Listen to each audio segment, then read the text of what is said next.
котов наших.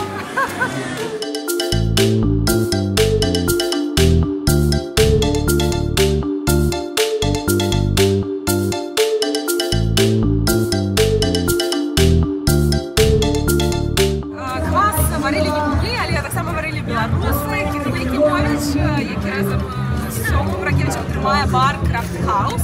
Так що квас так само, можна сказати, білоруський, а морс докладно білоруський, тому що його варили ми.